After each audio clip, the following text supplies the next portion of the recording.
Dear Papa Dudut, posible bang magtanim tayo ng matinding galit sa isang tao?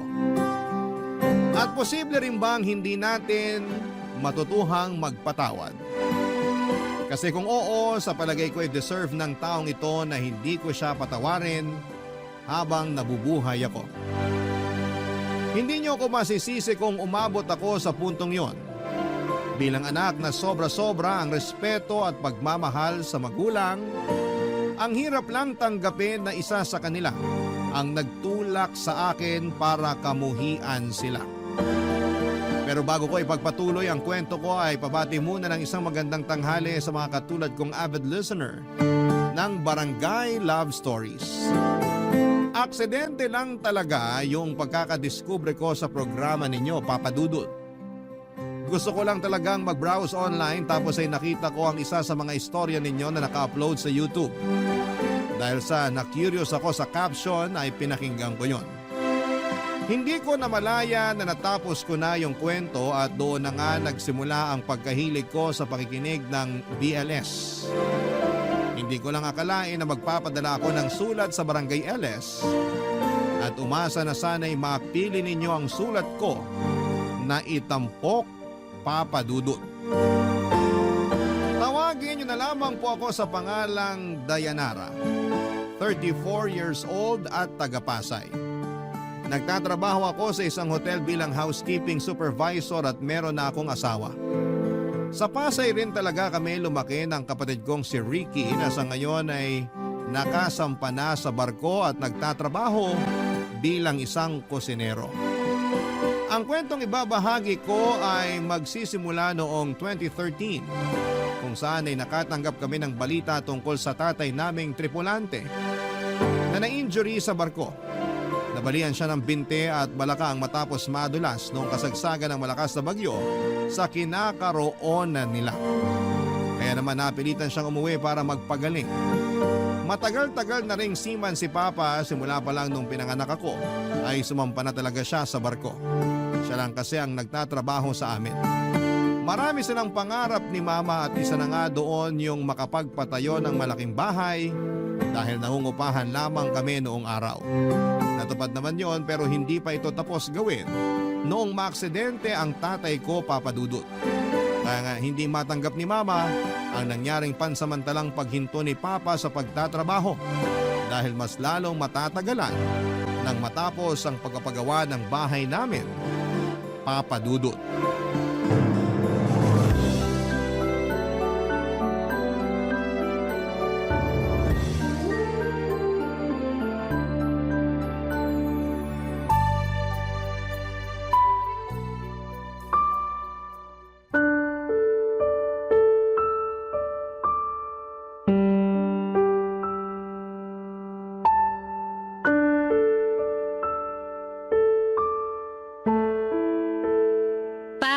Okay lang po ba kayo? Oo naman, nak. Bakit mo natanong? Salubong po kasi yung kilay nyo eh. Nakakunot din yung noon ninyo kaya akala ko may masakit sa inyo eh. Sa ngayon wala pa ulit. Pero kanina masakit tong binti ko. Ganun po ba? Hirap naman yan pa. Pero okay na po ba kayo ngayon? Hindi na po ba masakit? Hindi na. Komportable na ako sa pagkakahiga ko.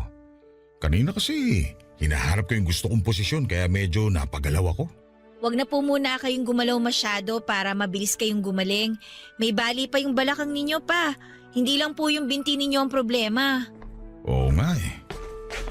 Ay. Oh, gising ka na pala, Joey. Dayanara, bakit nandito ka? Di ba sabi mo mag-apply ka ng trabaho ngayon? Ipagpapabukas ko na lang po yun, Ma. Tsaka gusto ko pong bantayan si Papa kaya hindi muna ako umalis. Nandito naman ako ah. Ako na lang magbabantay sa papa mo. Maghanap ka na ng trabaho. Oh, sabi mo may interview ka dapat ngayon, di ba? Puntahan mo na, sayang din yun. Ayoko naman po talaga dun sa company na yun eh. Kayo lang naman nagsabi sa akin na mag-apply ako dun. Aba, pihikang ka pa. Pasalamat ka nga, sinabihan kita na hiring sila eh. Tapos ngayong interview mo na, sasayangin mo pa? Ewan ko ba naman kung anong utak meron ka? Kasi simula mo pa lang pero dami mo ng reklamo sa buhay. Hindi naman po sa nagrereklamo ako, Ma. Ayoko lang po kasi talagang umalis kasi gusto kong alagaan si Papa. Wala namang mangyayaring masama sa papa mo kasi nga nandito naman ako. Hayaan mo na lang si Dayanara. Kung ayaw niya, edi wag. Marami pa namang ibang oportunidad. Anong kung ayaw, edi wag? Di ka ba nakakaintindi? Sayang nga yung oportunidad. Kung gusto mo, ikaw na lang ang pumunta sa interview na yon. Aba, bakit ako? Mas lalong ayoko. Kaya nga wag mo nang piliting tong si Dayanara. Tignan mo itsura niya. Halata namang ayaw niya tapos ikaw, todo yung pamimilit sa kanya. Ay, Joey, hindi ko naman siya pinipilit ng todo. Ang akin lang kung anong trabaho yun nandyan na basong gaba na niya. Hirap dito sa anak mo masyadong choosy. Hindi naman po ako masyadong choosy, Ma. Ah, basta. Yun din yun. Choosy ka. Ayoko lang naman na mawalan tayo ng pera. Lalo ngayong hindi na makakapagtrabahong tatay mo.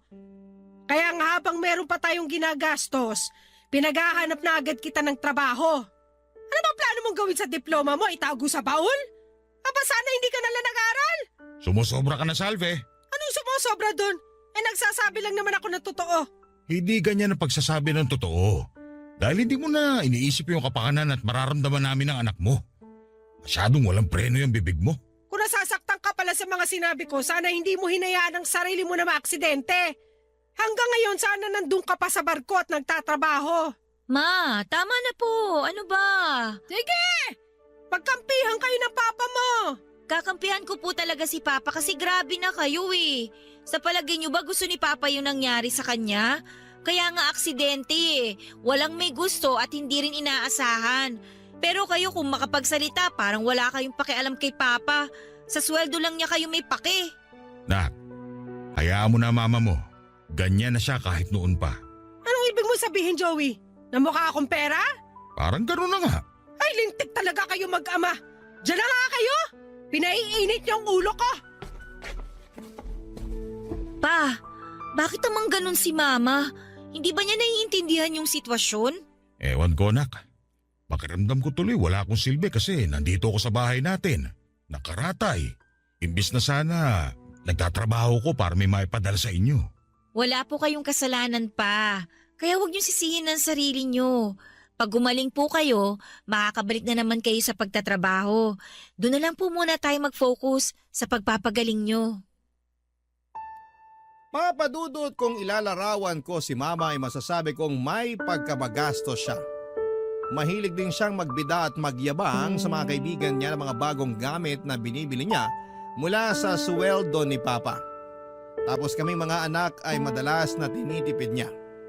Pangarap niyang may pagawa ang bahay namin pero hindi matapos-tapos dahil nauna niyang pagkagastosan ang mga luho niya.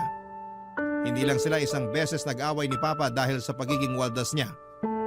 Maraming beses na pero sa huli si Papa pa rin ang pinapalabas na masama at maramot ni Mama.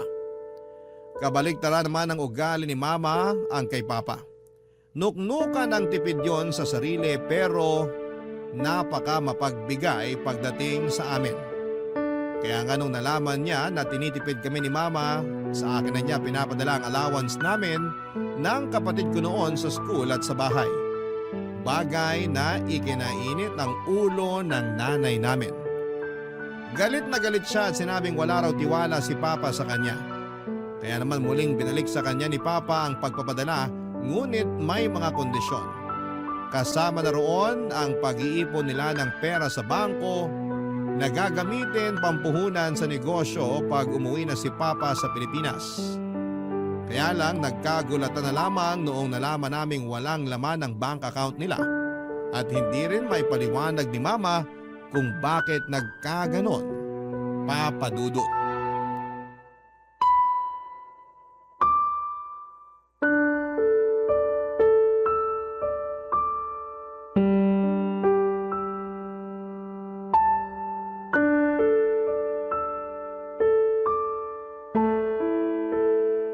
Ulitin mo nga yung sinabi mo. Sabi ko ayoko na sumampas sa barko. Gusto ko na lang dito sa bahay. Hoy, Joey, nababaliw ka na ba? Ano bang klaseng tanong yan? Para ka namang ewan kausap, Salvi. Matagal-tagal ko na rin pinag-isipan yun. Saka sa kondisyon kong to, malabo na ako makasampa pa sa barko. Sa edad kong to, hindi ko nga alam kung gagaling pa ako. 50 ka pa lang naman ah. Mga kaedad mo nga dito sa atin, nagbabanat pa ng buto. Yung iba mas matanda pa sa'yo. Tapos ikaw? Nagkasakit ka lang na panghinaan ka na ng loob? Eh ano plano mo sa buhay kung hindi ka nasasampa sa barko? Nakuha mo pa talaga magtanong? Planado ko na nga sana yung mga gagawin ko rito kung hindi mo nilustay yung pera ko sa bangko. Ha? Sobra ka naman sa nilustay. Totoo naman na. Kasi kung nandyan yung pera, bakit wala ka maipakita sa akin? Dito ko rin naman sa bahay ginamit yung pera. Kaya wag mo nga akong paratangan na parang pinagnakawang kita. Bakit? Hindi ba? Sumusobra ka na, Joey! Oh, Ma, tama na po. Huwag niyo nang awayin si Papa. Siya ang nangaaway sa akin. Narinig mo ang sinabi niya? Pinagbibintangan niya ako, ninakawang ko siya. Sa bibig mo nang galing yan at hindi sa akin. Saan ko naman gagastusin yung pera, Aber? Saan pa? Di sa mga luho mo.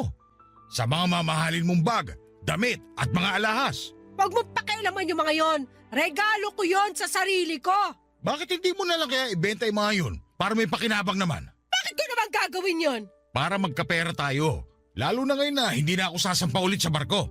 Kulang pa yung pera ng pagbebentahan ng mga yun sa pang-araw-araw natin. Tapos gamutan mo pa. Paano na lang din tong bahay? Hindi na natapos-tapos. Ma, pwede ba tumigil na po kayo? Pera na lang ba talagang mahalaga sa inyo? Oo! Importante ang pera para mabuhay tayo. Nandito naman ako. Pag nagkaroon na ako ng trabaho, pwede na akong tumulong sa inyo ni Papa. Nak, hindi ka naman namin inuobliga. Hindi! Inuobliga ko siya, Joey. Huwag mo na nga babyhin yung anak mo. Matanda na yan. Kung ikaw kaya yung magtrabaho kaysa inuobliga mo anak natin. Bakit ka naman gagawin yun? Nakakapikon ka na kasi. Kung makapagsalita ka, akala mo ganun lang kadaling kumita ng pera. Palibhasa, hindi mo alam yung hirap at sakripisyo ng pagtatrabaho sa labas kasi nandito ka lang sa bahay. Hindi naman ako nagpapalipas oras dito sa bahay ah. Mga nakakalimutan mo. Inaasikaso ko yung mga anak mo. Ma, sabi na tumigil na kayo eh. Hanggang kailan po ba kayo magtatalo tungkol sa pera? Yung nanay mong gastador pagsabihan mo. Bakit ako lang? Kausapin mo rin yung tatay mong inutil.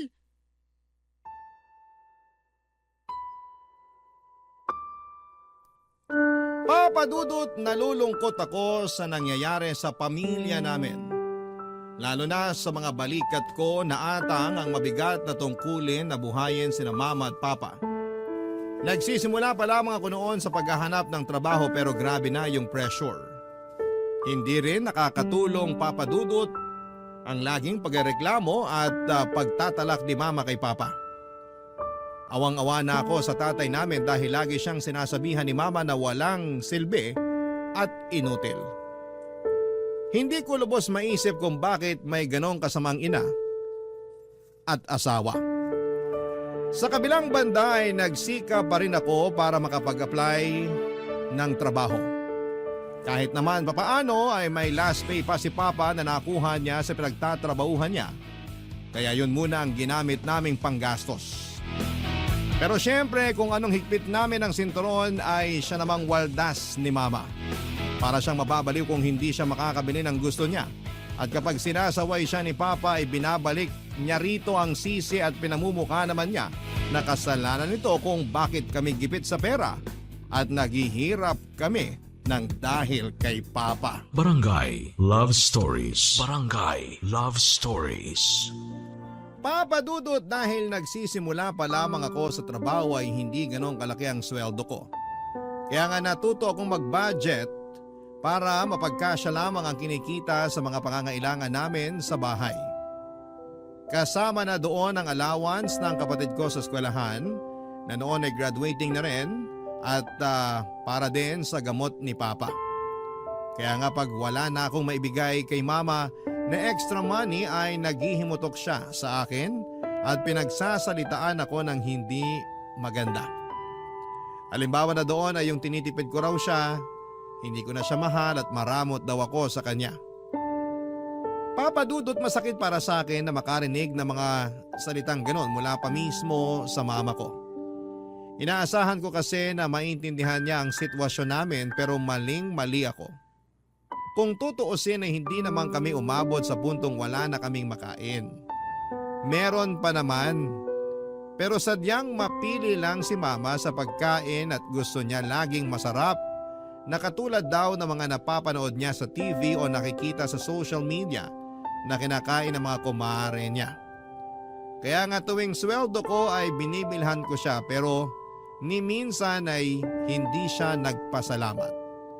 Minsan madalas ay nagreklamo pa siya dahil nahuli raw ako ng bili at iba na ang craving niya ng mga oras na yon. Kaya nga tinamad na akong pasalubungan siya kasi pinamumukha niya sa akin na hindi ko siya ma-spoil katulad ng ibang anak na mga kaibigan niya. Bunga noon ay lagi na lamang akong malungkot, bagay na hindi nakaligtas sa mapag-obserbang mga mata ng tatay ko.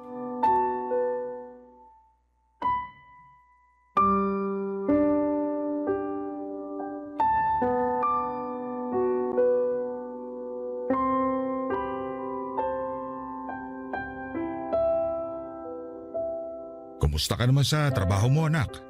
Okay lang naman po, pa. Mabait naman po sa akin mga kasamahan ko doon.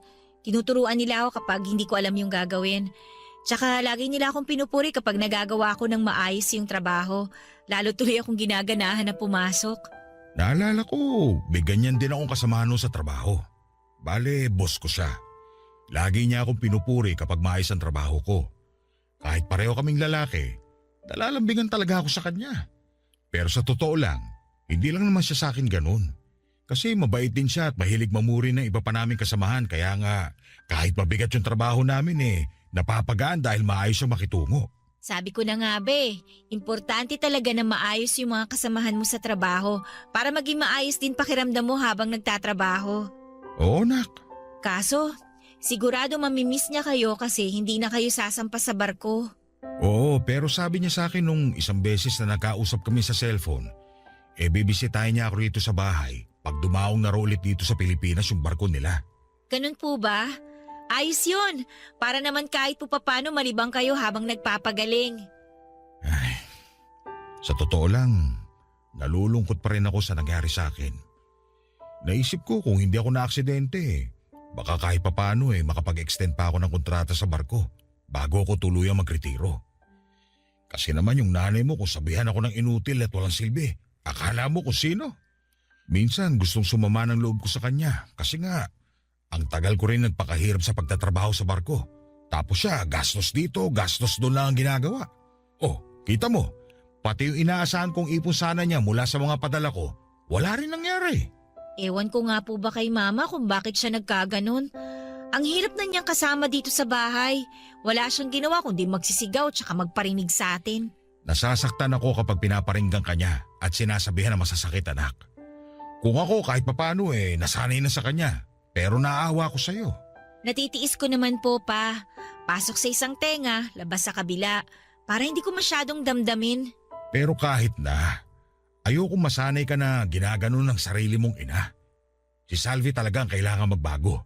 Ayus-ayusin niya tapos ang dila niya kasi masyado nang matalim. Kaya nga laking pasasalamat ko kasi nandito na kayo kasama namin. Kahit na hindi tayo katulad ng dati, yun bang madali sa inyong mabili yung mga luho namin? Ayos lang sa akin yun. Kasi magkakasama na tayo.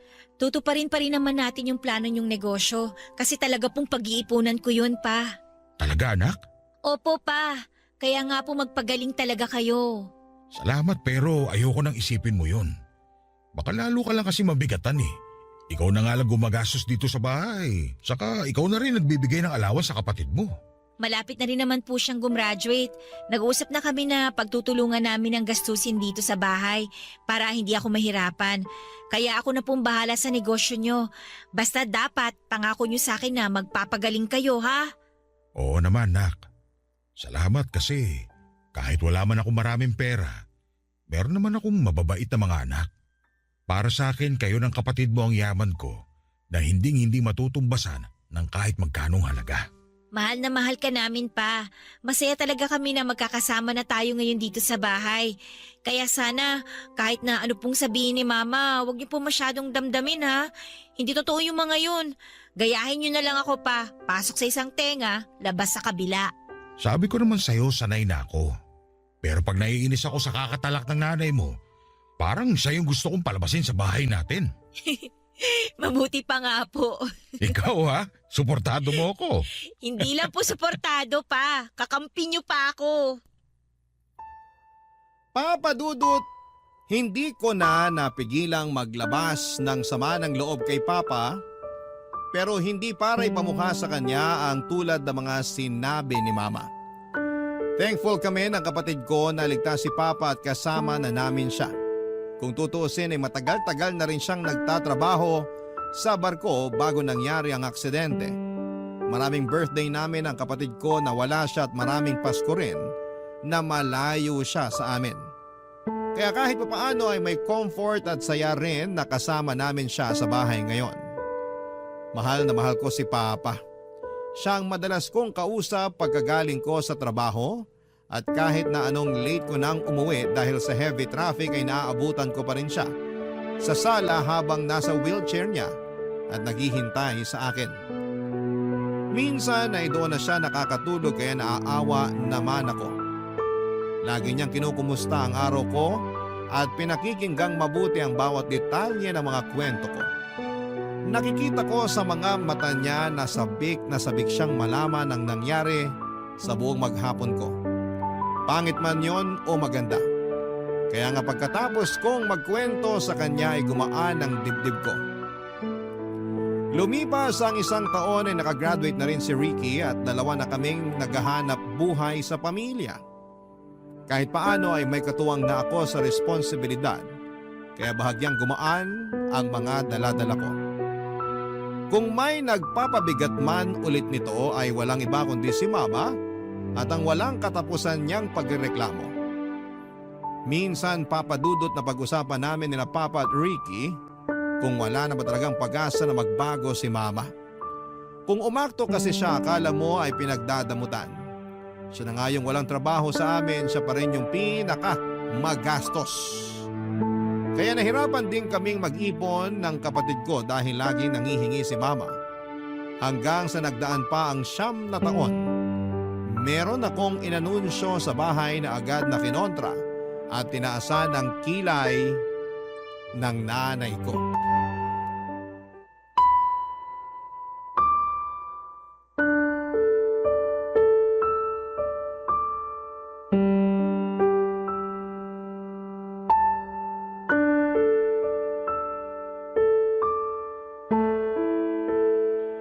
O nasa na ba yung kapatid mong yon? Sabi niya po malilate daw siya. Pero nasabi ko na sa kanya yung sasabihin ko sa inyo ni Papa. Ano ba kasi yon?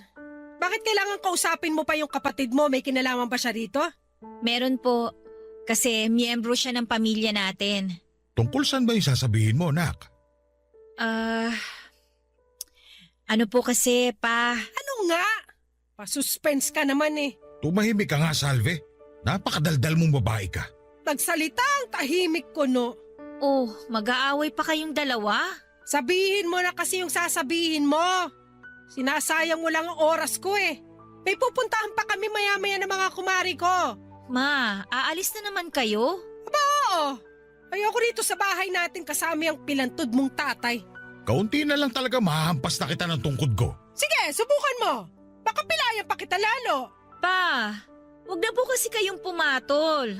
Ma, wag niyo na kasing awayin si Papa. Yung tatay mo kasi. Pasensya na, anak. Mabalik tayo doon sa sasabihin mo. Ano ba yon? Plano na po namin kasi magpakasal ng boyfriend ko. Talaga? Magandang balita yan kung ganon. Ano magandang balita doon eh? Pag kinasal niyang anak mo, bubukod na yan sa atin. O sino magbibigay ng perang panggastos dito sa bahay? Ano ba pinagsasabi mo kumikita naman yung tindahan na binigay sa atin ng anak mo ha? Pero hindi pa rin sapat yun, no?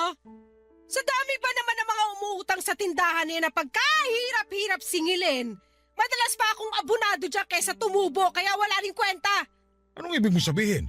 Hindi na pwede mag-asawa at bumukod si Dayanara? Kasi gusto mong buhayin pa rin niya tayo, ganun ba? Aba bakit hindi? Mga magulang niya tayo.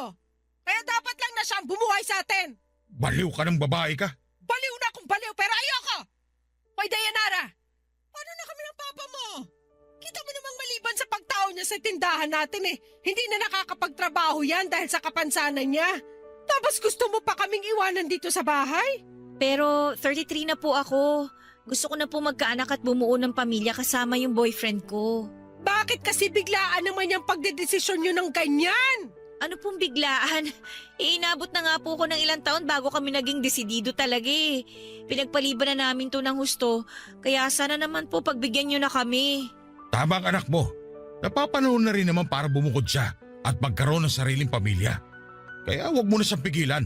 Paano na nga tayo pag umalis na rito si Dayanara?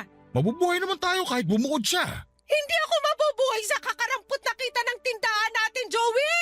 Hindi ko naman po puputulin yung pagbibigay dito sa bahay, Ma. Mag-aabot pa rin naman po ako kahit papano. Siguro hanggat wala pa kaming anak. Paano kung mabuntis ka kaagad pagkakasal nyo? Eh di automatic hindi ka na mag-aabot sa amin. ATM ba talaga ang tingin niyo sa akin? Hindi po ba pwedeng magkaroon din ako ng sariling buhay? Ang tagal-tagal ko nang inuna tong pamilya natin. Ngayon na gusto ko ng pagtuunan ng sarili ko, nagkakaganyan kayo? Ayos lang sa akin na mag-asawa ka na, anak. Yang nanay mo lang talaga ang problema rito eh. Kung makapagsalita, akala mo mamamatay na sa gutom. Eh sa dami nga ng pwedeng kainin dito sa bahay, nasasayang na lang dahil ang arte-arte. Ako pa talaga maarte, ha? Please naman, wag na kayong mag-away oh. Napapagod na kasi ako sa kasasaway sa inyo eh. Ma, kinausap ko na si Ricky. Sabi niya siya na raw po ang bahala rito sa bahay natin hanggat wala pa siyang pamilya. Wala pa naman daw siyang planong mag-asawa, kaya wala kayong dapat ipag-alala. Buti pa yung kapatid mo, iniisip kami ng tatay mo. Pero ikaw? Ha? Kanino ka ba nagmana? Napakadamot mo? Makasarili ka? Bahala ka sa buhay mo! Kahit mamaya mag-asawa ka na kung gusto mo! Hoy Salve, namumuro ka na talaga. Huwag mo ako pinagkakausap! Inutil! Papadudot, pakiramdam ko talaga na mga panahong yon ay nakagawa ako ng malaking kasalanan samantalang gusto lang naman naming magpakasal ng boyfriend ko. Kung tutuusin ay 33 years old na ako noon pero kung pagbawalan ako ni mama, para pa rin akong teenager. Gusto ko na magumpisa kami ng pamilya ng boyfriend ko dahil hindi na kami bumabata pa. May lahi pa naman kami sa side ng nanay ko na hirap ng magkaanak kapag tumungtong na ng 30 anyos. Mabuti na lamang at sinuportahan nila Papa at Ricky ang plano ko kahit na naging resulta noon ay sumama ng husto ang loob ni Mama. Pero hindi ko na lamang siya masyadong pinagtuunan ng pansin. Malungkot ako na tutulo siya sa pagpapakasal ko. Pero tinuloy ko pa rin ang matagal na naming plano ng boyfriend ko. Siyempre nakabudget pa rin ang wedding namin para makatipid at invited lamang ang mga malalapit naming kamag-anak at mga kaibigan. Kaso hindi pumunta si Mama. Pero masaya pa rin ako kasi nandyan sina Papa at Ricky. Pagkalipas ang isang linggo ay bumukod na ako. At kahit na malungkot na umalis ng bahay namin, ay nangako ako kay Papa na lagi siyang bibisitahin. Barangay Love Stories. Barangay Love Stories. Papa Dudut, masarap sa pakiramdam na nakakapanibago pala ang bumukod pero masaya naman kami ng mister ko dahil unti-unti na naming naisa sa katuparan ng plano naming pagbuo ng sariling pamilya. Thankful din ako sa kanya kasi hinintay niya ako. Ang hirap din kasi pag ikaw ang breadwinner ng pamilya. Parang wala kang karapatang unahin ang sarili mong buhay dahil meron kang binubuhay. Kaya nga malaking bagay ang pagkakaroon ng supportive na partner para lalong lumakas ang loob ko at hindi ako masiraan ng ulo. Lalo ba naman sa klase ng nanay na meron ako. Tulad ng pangako ko kay Papa ay dinadalaw ko pa rin siya sa bahay namin tuwing weekend. In fact, doon kami nagla-lunch. Kung tatanungin ninyo kung kumusta na kami ni Mama, malamig pa rin ang pakikitungo niya sa akin. Sinabi na lang ni Papa na hayaan ko muna at bigyan ng panahon para matanggap niya ang sitwasyon. Pero kapag hindi naman ako pumupunta sa bahay namin ay lagi ako nakikibalita sa kapatid ko sa mga nangyayari doon. At nalaman ko nga na napapadalas ang pag-aaway ni na Mama at Papa. Nagwo-worry na ako kaya naman kinausap ko na ang Papa ko nung isang beses na binisita ko siya sa bahay namin. At doon niya sinabi sa akin ang dahilan ng pagtatalo nila ng nanay ko.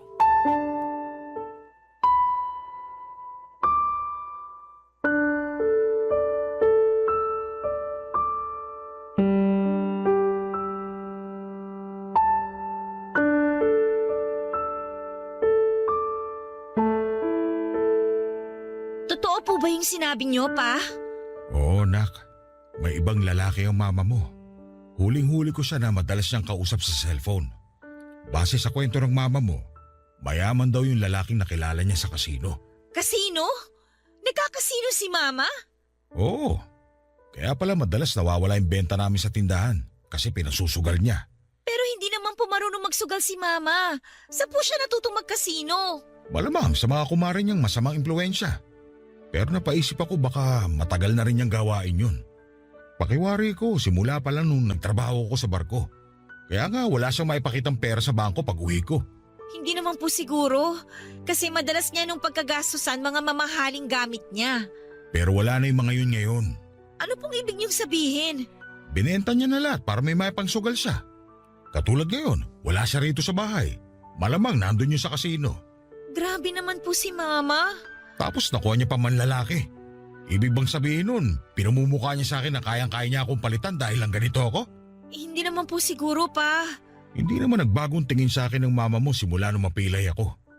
At kahit na anong gawin ko para mapatunayan sa kanya na kaya ko pa rin magtrabaho, na may silbi pa rin ako sa pamamahay na to, wala pa rin saysay kasi hindi niya pa rin yun nakikita. Lagi lang niyang bukang bibig yung pagiging inutil ko. Huwag po kayong magsalita ng ganyan.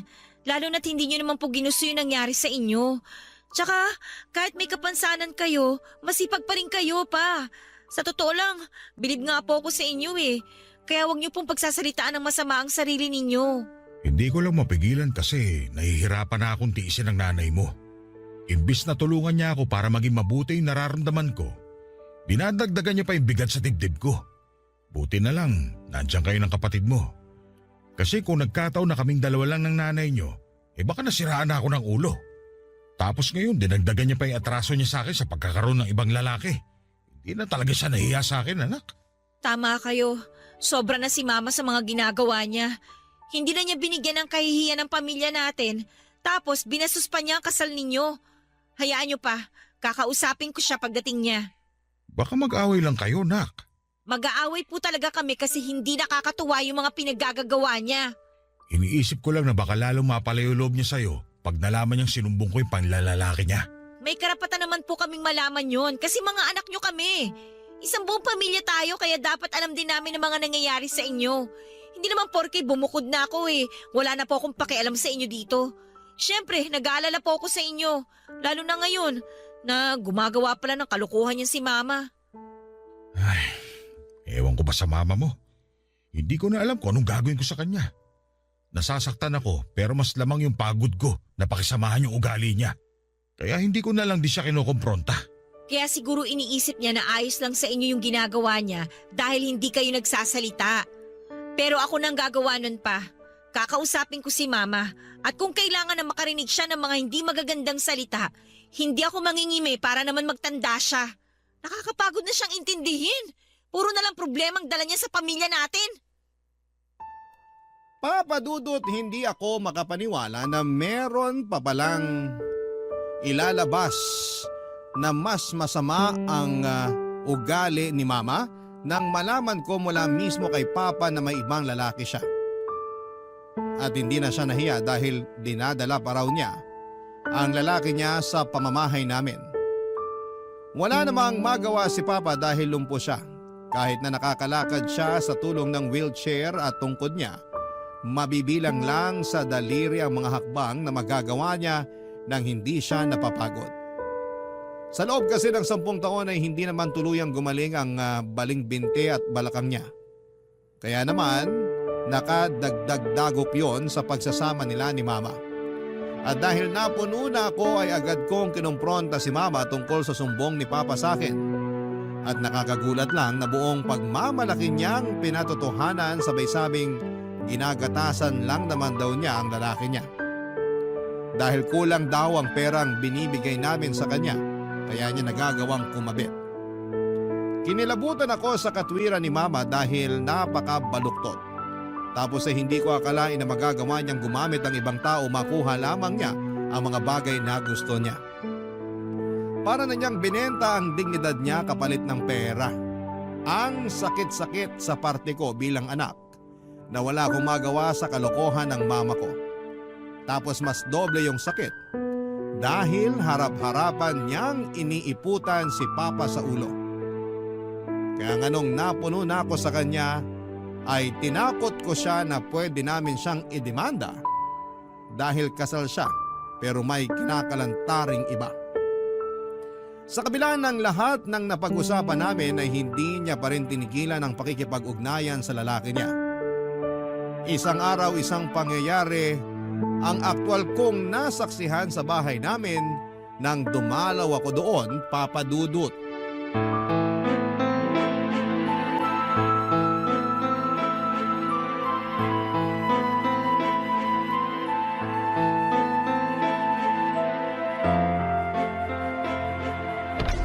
Teka, Salvi! Diyan ka sa labas! Lumayas ka na rito!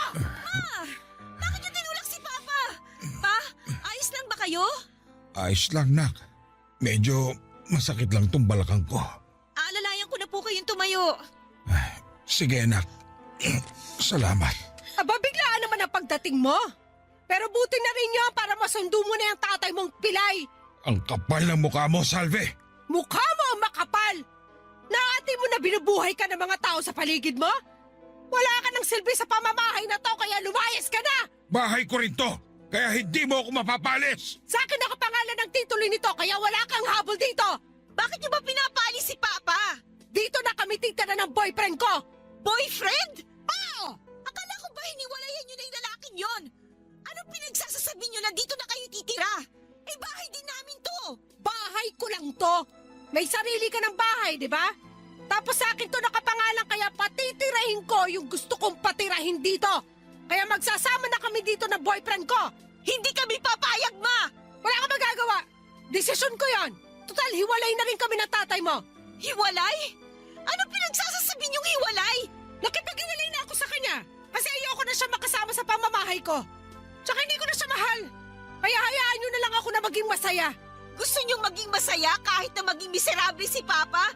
Anong klaseng asawa kayo? Yung klase ng asawa na hindi magtitiis sa pag-aalaga sa inutil na yan hanggang tumanda ako at mamatay. Mataas ang pangarap ko sa buhay. Alam mo yan. Sabi ko nga noon, pag natapos ng bahay natin, gusto ko namang sumama sa mga kumari kong magliwaliw sa iba't ibang lugar. Pero hindi ko magawa makaalis dito sa Pilipinas kasi wala tayong kapera-pera.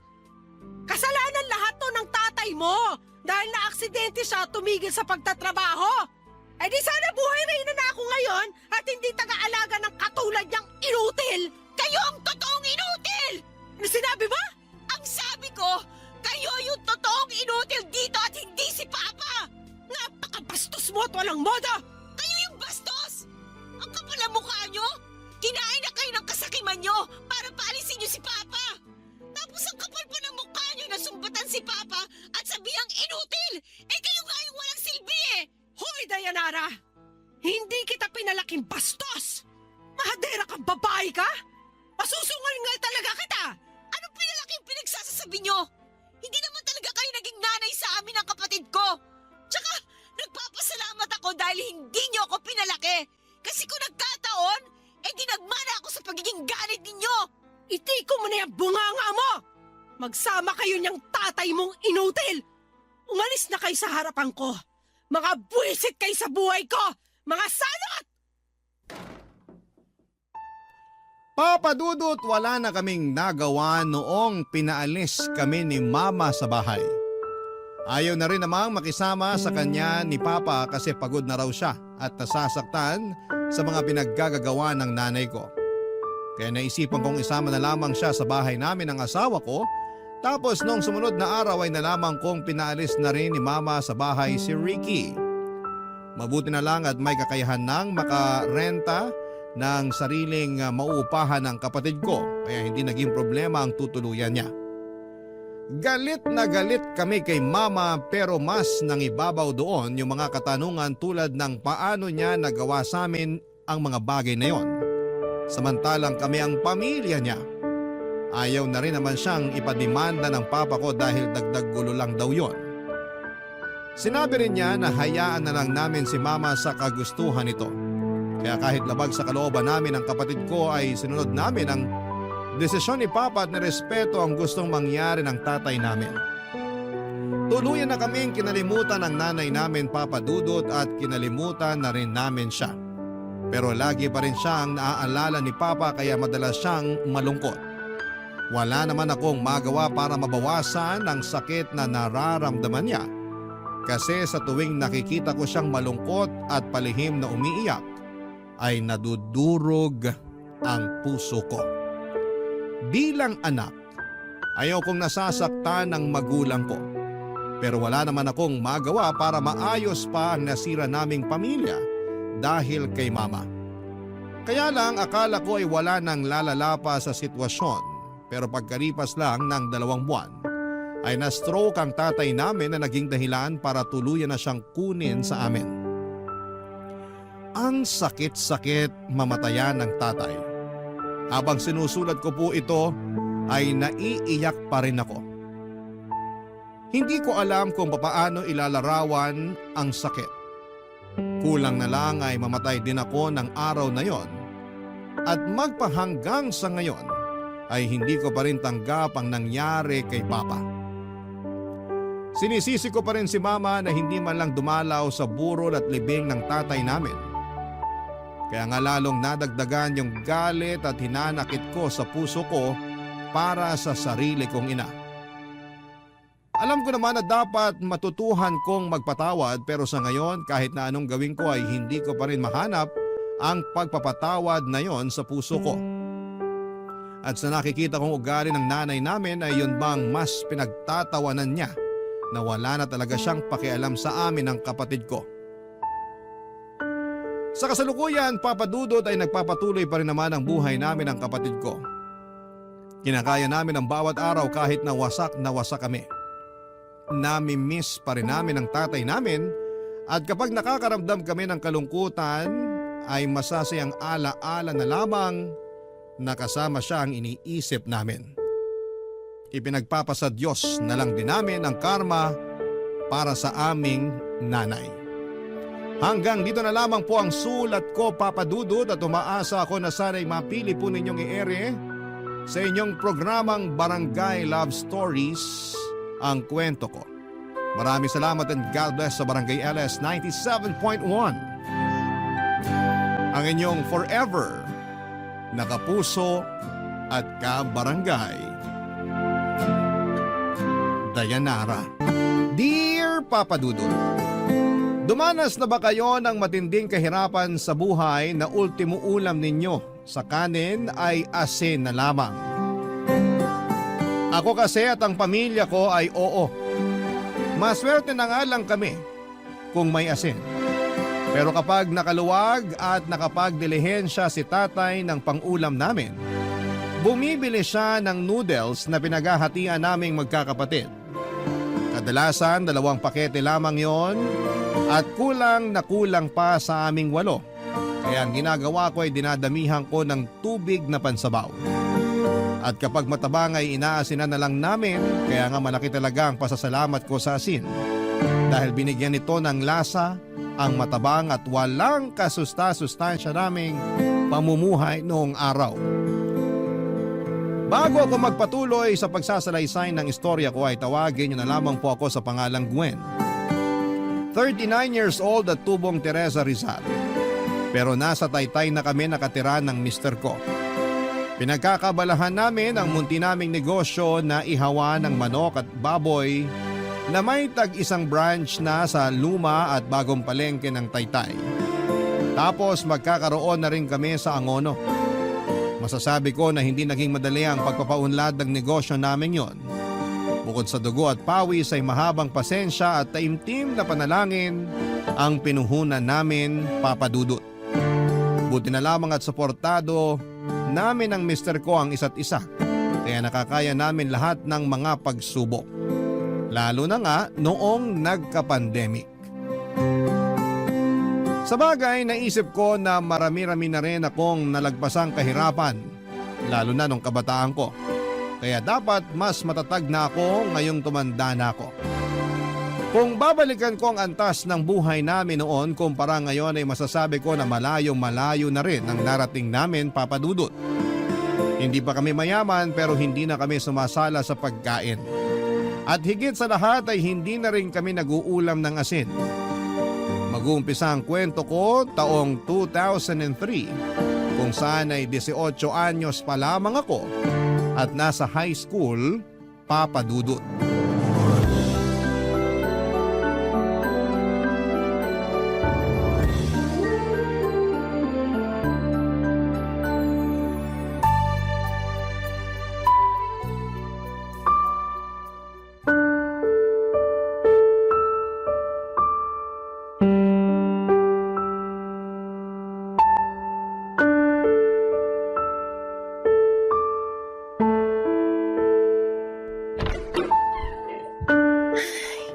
Nandito na po ako, Nay. Hala, ang dilim. Bakit wala po tayong kuryente?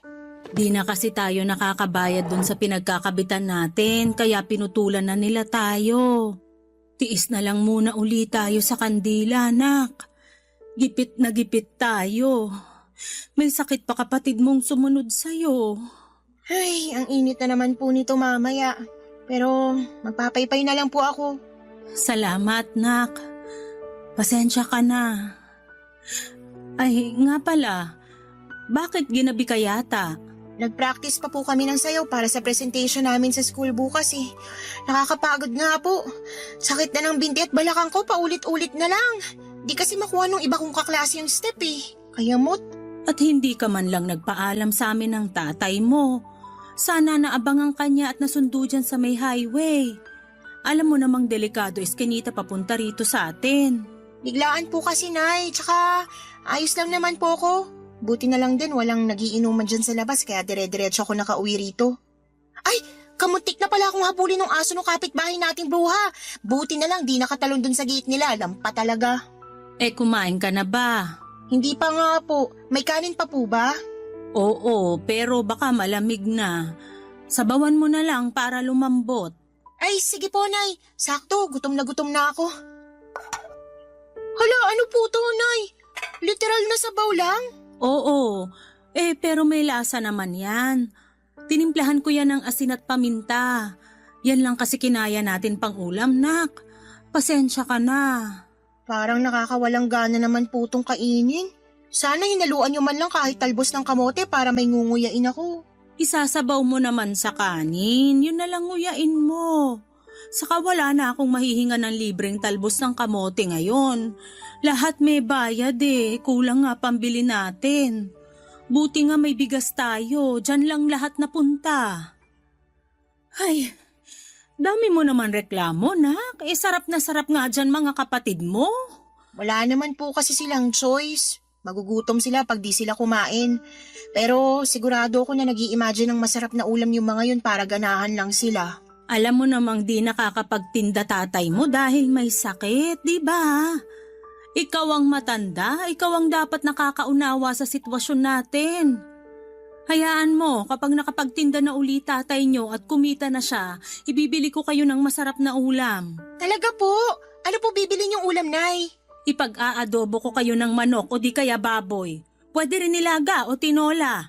Gusto ko po sinigang. O sige, magsisinigang tayo pero sa ngayon, pagtiyagaan mo na lang muna yung kanin at sabaw. Lamang tiyan din naman yan. Ano pa nga ba? Sige po, kakainin ko na po, Nay. Ay, teka. Buti naalala ko. Kunin ko lang po sa bag ko. Ano yan? Tanan! Fish cracker po. Gabi na, magsisitsirya ka pa? Di ko naman po to papapakin. Uulamin ko po to. Feeling ko kasi di talaga ako mabubusog sa kanin at sabaw, Nay. Hay nako, dami mo talagang arte. Siyempre, ako naman po kakain. Di naman kayo. Kaya nga mag-aral ka ng mabuti nang magkaroon ka ng magandang trabaho. Para kapag kumikita ka na, Mabibili mo lahat ng pagkaing masasarap na gusto mo. Ganun po talaga gagawin ko pag kumikita na ako. Di na tayo mag-uulam ng sabaw lang dahil meron na rin pong karne at mga gulay. Pero sa ngayon, i-imaginein ko na lang muna na sinigang tong ulam natin para mabusog ako. Sige, maiwan na kita. Matutulog na ako kasi inaantok na ako. Patayin mo na lang kandila pagkatapos mong kumain, nak. Opo, Nay. Good night po. Pangatlo ako sa magkakapatid at pangalawa sa matandang babae. Taho vendor ang tatay Simo namin at taong bahay naman si Nanay Wilma. Nakatira lamang kami sa maliit na barong-barong na may tagpi-tagping yero at dingding na plywood. Sunod-sunod kaming magkakapatid kaya naman hindi nalalayo ang agwat ng edad namin sa isa't isa. Ako na lang ang nag-aaral sa amin dahil huminto na ang ate at kuya ko para mamasukan ng trabaho. Nangatulong sa Maynila si ate samantalang si kuya ay nagtrabaho sa peryahan bilang utusan at tagalinis. Pero hindi sila regular na nagpapadala ng pera sa amin. May sariling pamilya na kasi si kuya tapos si ate ay nalaman na lamang namin na nakipagtanan sa boyfriend niya. Simula noon ay naatang na sa mga balikat ko ang responsibilidad bilang panganay. Kaya ganoon na lamang ang tampo ko kina nanay at tatay papadudot. Sa kabila ng lahat ay mahal ko naman ang aking pamilya. Dumarating lang talaga sa punto na nauumay na ako sa pamumuhay namin. Dagdag pa yung nakikita ko na para bang kontento na sina nanay at tatay sa estado ng buhay namin noong araw. Yun bang ayos lang kung may makain at ipagdasal na lang sa Diyos na maghimala kung wala. Mabait si nanay at maalagang ina papadudot pero madali siyang malungkot at malugmok. Mahina rin ang loob niya kaya kahit na anong oportunidad ang dumating sa kanya, tulad ng magandang trabaho ay hindi niya sinusubukan o pinapasok man lang. Hindi raw niya kaya at natatakot siyang magkamali. Si tatay naman ay masipag sa paghahanap buhay pero may ugali siya na hindi ko gusto, papadudot.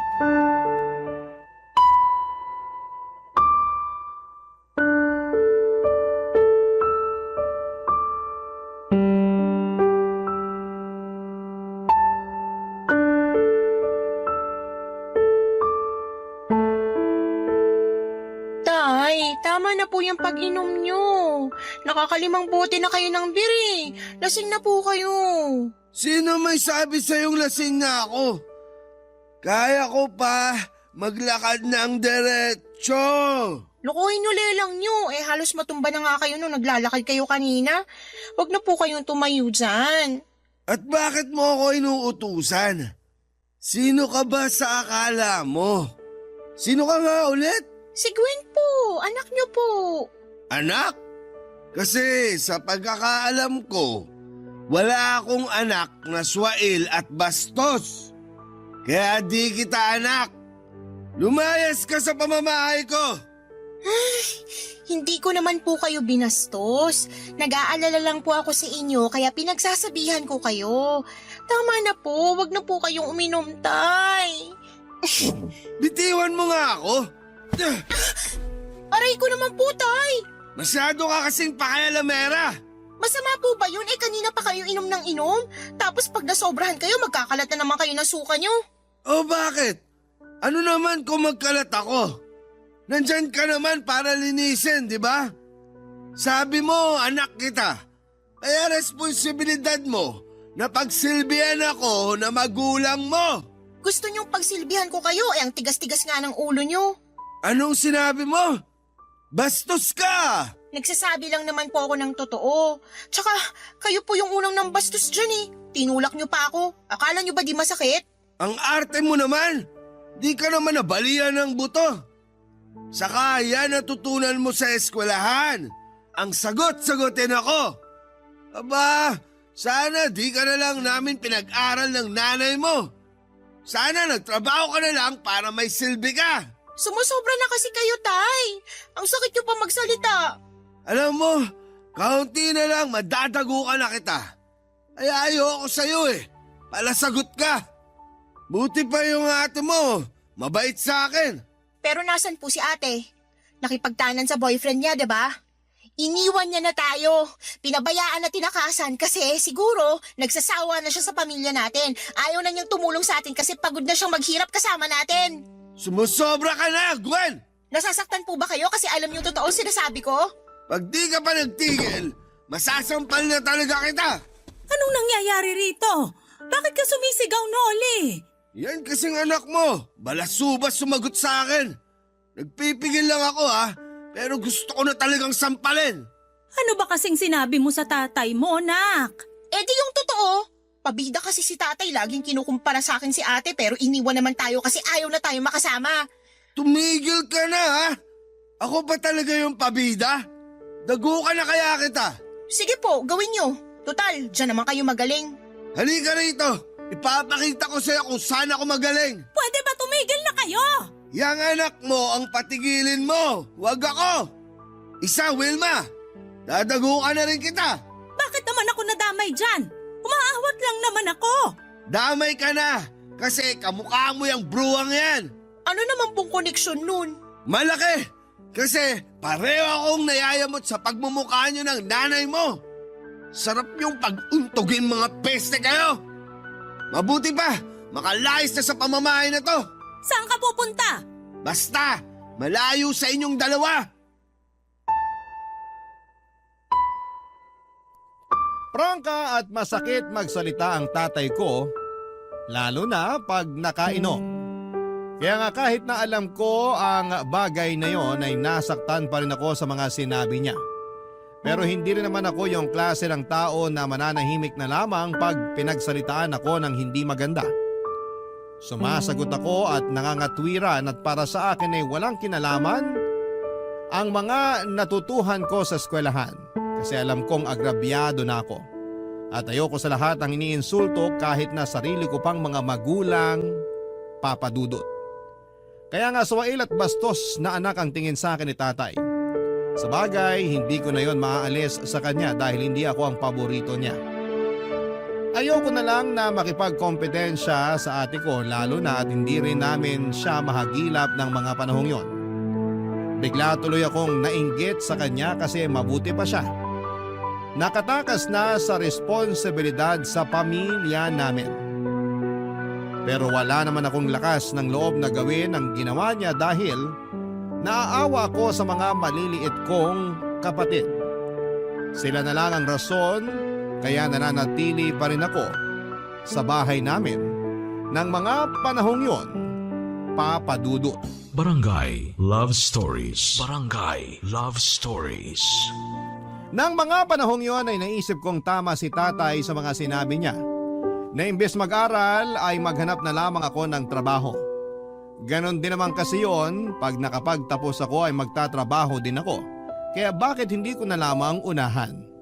Wala nga akong diploma pero meron naman akong kita. Saka malaki ang maitutulong noon sa pamilya ko na porgang-porga na sa pag-uulam ng noodles, sardinas at sabaw na may asin at paminta. Gusto ko namang makatikim ng fried chicken ang mga kapatid ko at magagawa ko lamang yon kung kumikita na ako ng pera na pambili.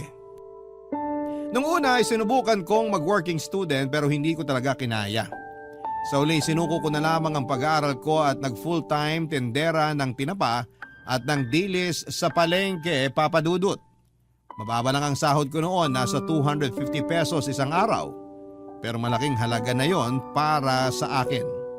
Kaso'y hindi ko pa rin kayang bumili ng lechong manok.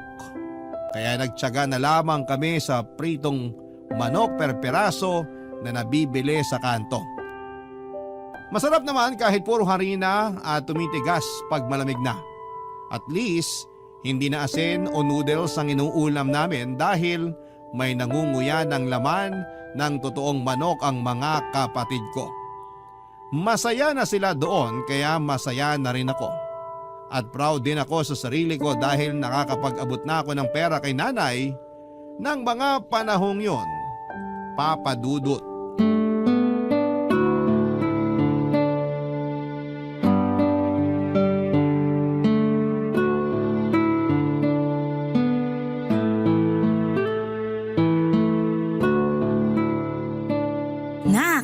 Sarap ng ulam natin, adobong baboy. Dami ko tuloy nakain. Grabe, busog na busog ako. Pati mga kapatid mo, kulang na lang itumba yung kaldero ng kanin. Simot na simot. Kita ko nga po dun sa hugasan yung kaldero, wala nang laman. Masaya ako na nabusog kayo, Nay. Di ko na maalala kung kailan ako nakatikim ng adobong baboy. Kamuntik ko na nga rin makalimutan paano lutuin.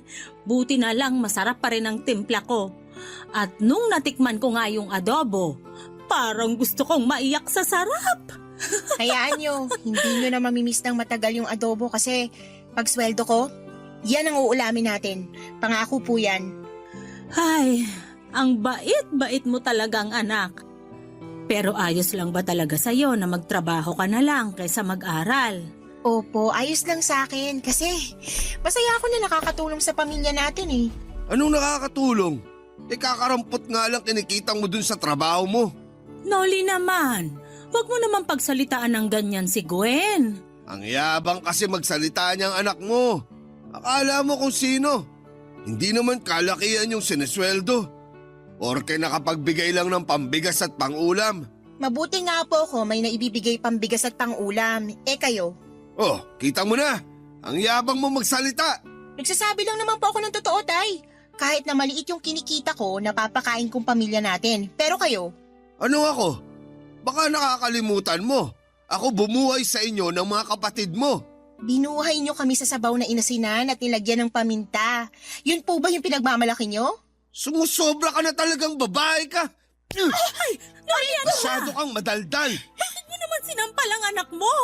Ang yabang-yabang niyang anak mo eh. Hindi naman kayabangan yon. Nagsasabi lang naman siya ng totoo. Ano? Kinakampihan mo yung anak mong yan? Oo, kasi tama naman siya. Masipag ka nga magtrabaho pero yung kita mo sa bisyo mo lang na pag-iinom na pupunta. Tapos kami ng mga anak mo nagtitiis na lang sa kung anong mabibili ng kakarampot mong bigay. Aba, gusto mo pati ikaw sampalin ko?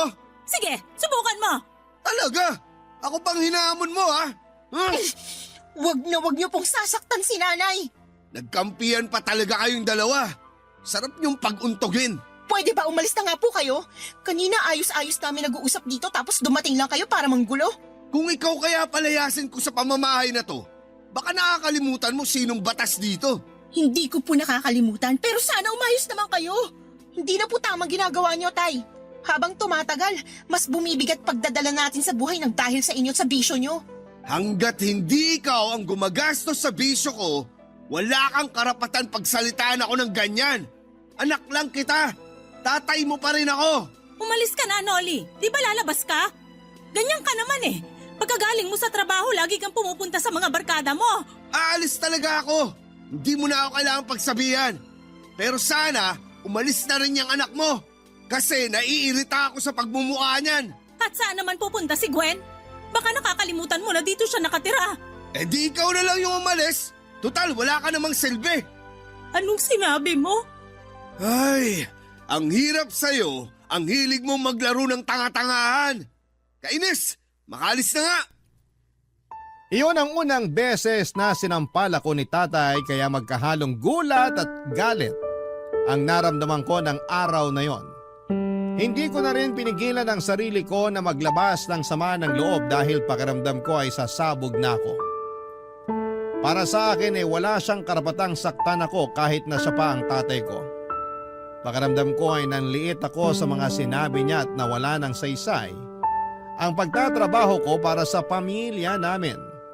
Kaya umiyak na lamang ako pagkatapos noon at tinext ko ang boyfriend ko para magsumbong sa kanya, Papa Dudut.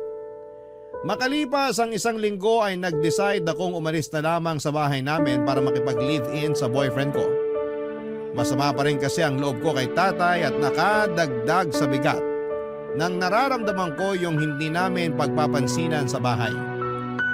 Minsan nagpapasaring pa siya kung gaano ako kasamang anak kasi maramot daw ako. Sinasaway naman siya ni nanay pero nauuwi lang yon sa away kaya naaaburido na ako. Sukan-suka na ako sa bahay namin kaya ginusto ko na lamang bumukod. Hindi naman nila ako napigilang umalis lalo na ni nanay at ng mga nakababata kong kapatid. Pero nangako ako na bibisita sa kanila at magbibigay pa rin ng perang pangkain at pambayad sa bills. Lumipas ang 5 buwan, habang nasa bahay ako para dumalaw kina nanay, ay meron siyang sinumbong sa akin.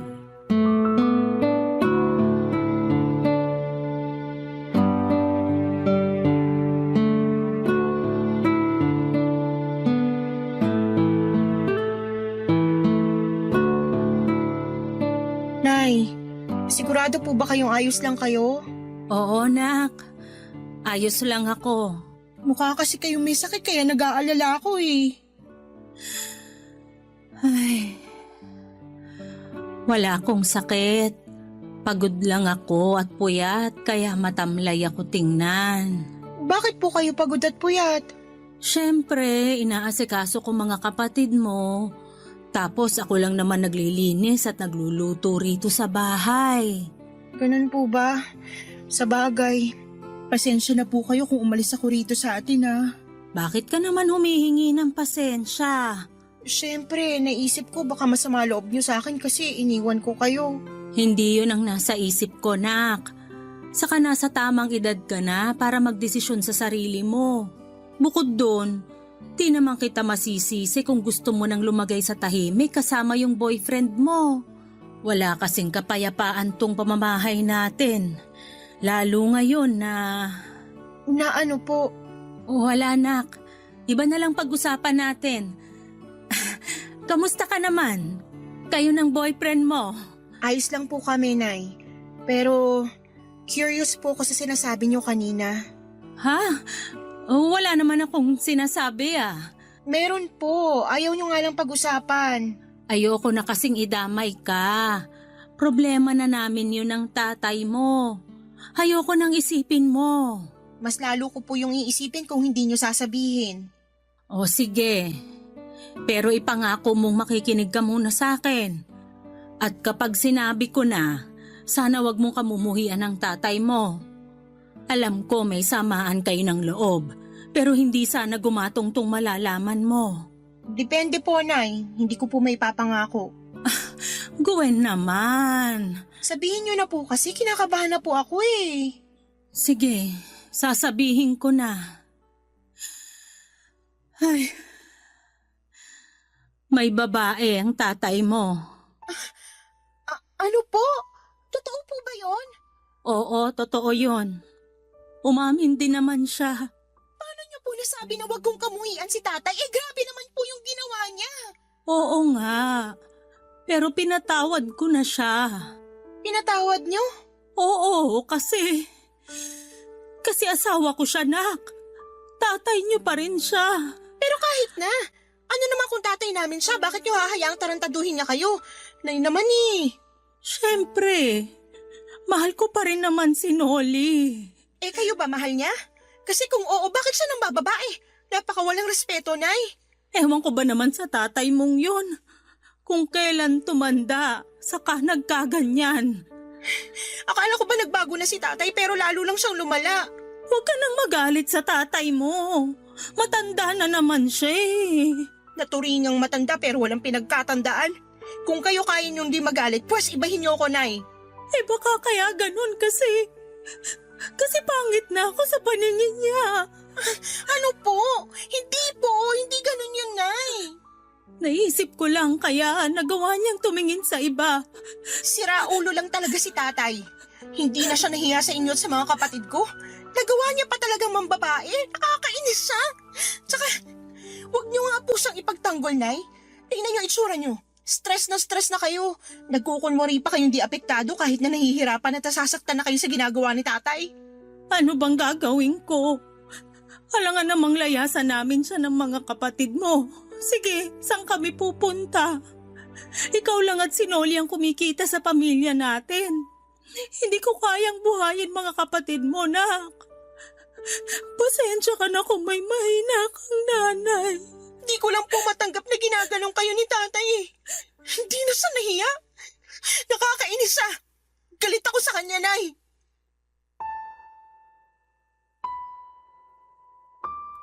Habang pinakikinggan ko si nanay ay lalong kumukulo ang dugo ko.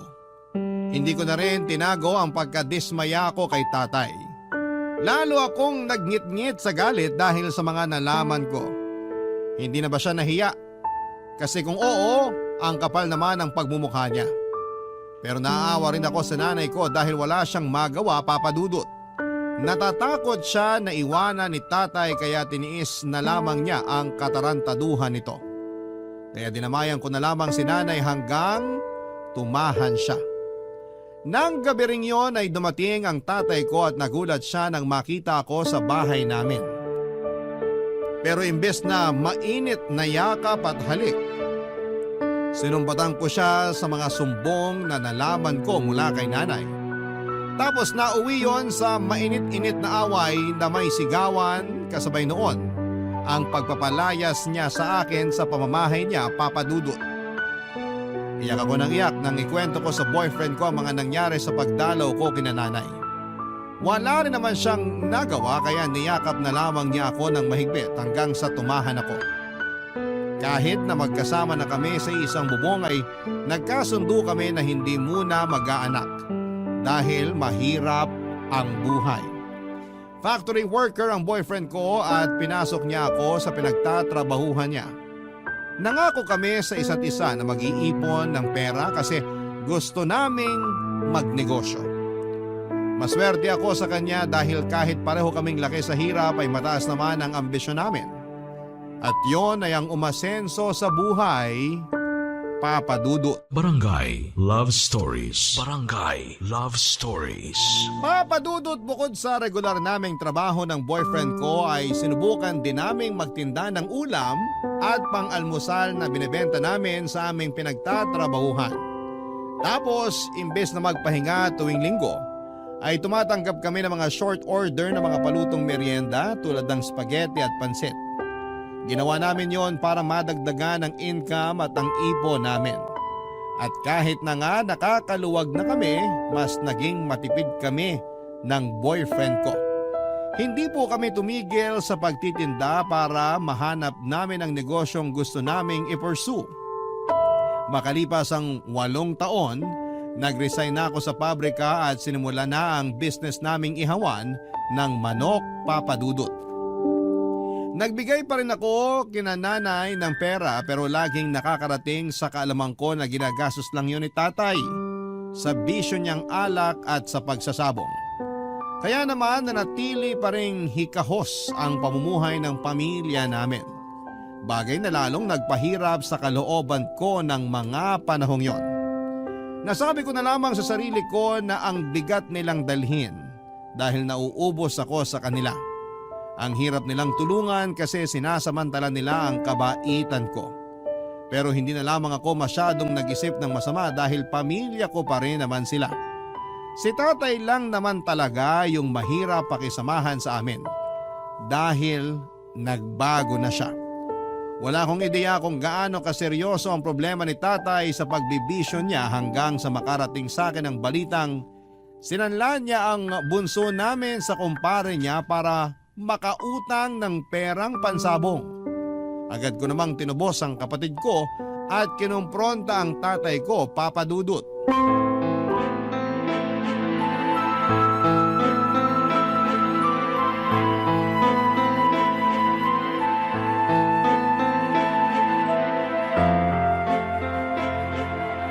Ipapabarangay kita, tay!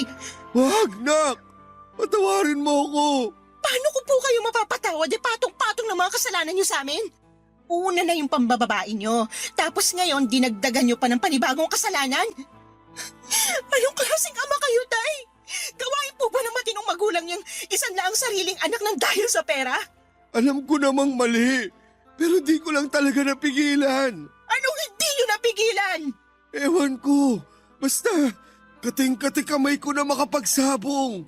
At kapag hindi ko ginawa yun, parang masisiraan ako ng ulo. Matagal na po kayong siraulo simula nung hayaan yung kainin kayo ng mga bisyo nyo. Ang sama-sama nyo, tay! Pinagpalit nyo kaming pamilya nyo sa pesteng bisyo na yan! Nak, huwag mo naman pagsalitaan tatay mo ng ganyan. Nagsisisi na naman siya sa ginawa niya eh. Huli na para magsisi kasi nagawa niya, nanay. Tsaka naririnig nyo bang sarili nyo? Pinagtatanggol niyo si tatay matapos niyang isan lang kapatid ko. Nasisiraan na ba kayo ng bait? Hindi, pero tatay mo pa rin siya. Desperado lang siya kaya niya nagawa yun, pero alam kong hindi na niya uulitin. Sabihin mo kay Gwen na hindi mo na uulitin, Noli. Tama, nanay mo, nak. Hindi ko na uulitin. Kaya sana patawarin mo na ako. Magbabagong buhay na ako. Hindi na ako magsusugal o mambababae. Sana noon niyo pa yung ginawa. Ginagawa ko naman na eh. Wilma, sabihin mo nga sa anak mo na nagbabagong buhay na ako.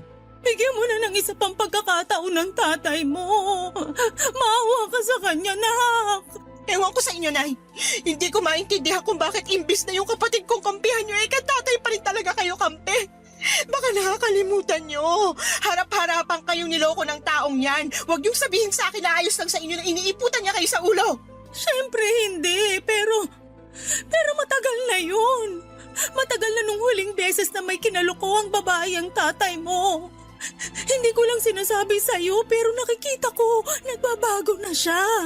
Sabi ko naman sa'yo, nak. Nagbabagong buhay na ako eh. Ewan ko, Tay. Hindi ko na alam kung sino paniniwalaan sa inyo ni Nanay kasi lumalabas para kayo nagkakampihan eh. Pinagtatakpan ni Nanay ang mga kasalanan niyo kasi mahal niya kayo. Alam ko. Kaya nga malaki pasasalamat ko sa nanay mo. Dahil hindi niya ako iniwan. Kaya sana, bigyan mo pa ako ng isa pang pagkakataon. Marami akong kasalanan sa pamilya natin. Lalong-lalo na sa'yo, Gwen. Gusto kong bumawi kahit bago man lang mamatay. Huwag mong sabihin yan, Noli. Hindi ka pa mamamatay. Hindi lang po kayo sa akin dapat humingi ng patawad, Tay. Doon din sa kapatid ko kasi panigurado na trauma yun sa ginawa niyo.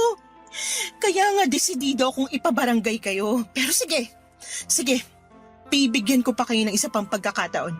Kaso pag naulit po to, hindi ko na kayo mapapatawad. Salamat, nak.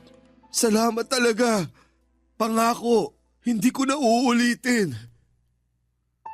Galit na galit ako kay tatay ng mga panahong yon.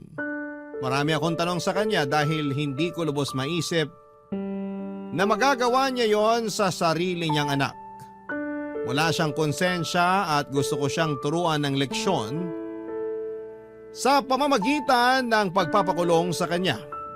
Pero nagmakaawa si nanay na huwag ko nang gawin yon. At nang mahimasmasa naman si tatay sa katarantaduhan niya ay umiyak siya. Dahilan para lalo kong maramdaman na maawa sa kanya, Papa Dudut. Parang nagbalik yung dati naming tatay na nawala matagal na panahon na ang nakakalipas at napalitan ng ganid at makasariling tatay nang malulong siya sa bisyo.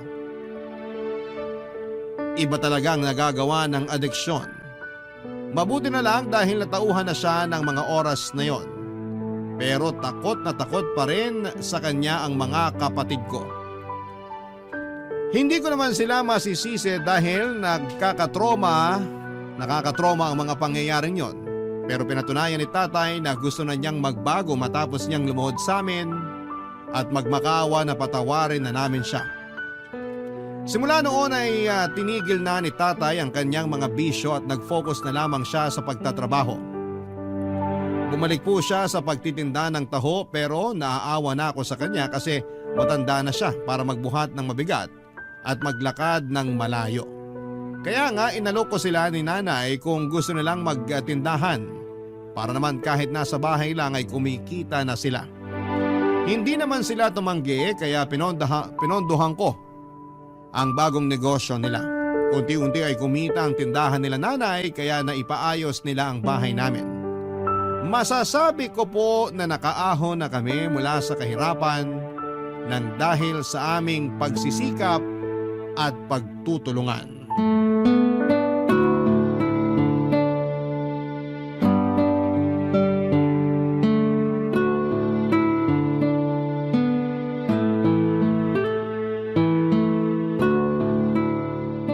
Nay, ito pang tuition sa school ng mga kapatid ko. Tapos ito naman, allowance nila pag nagsimula na klase nila.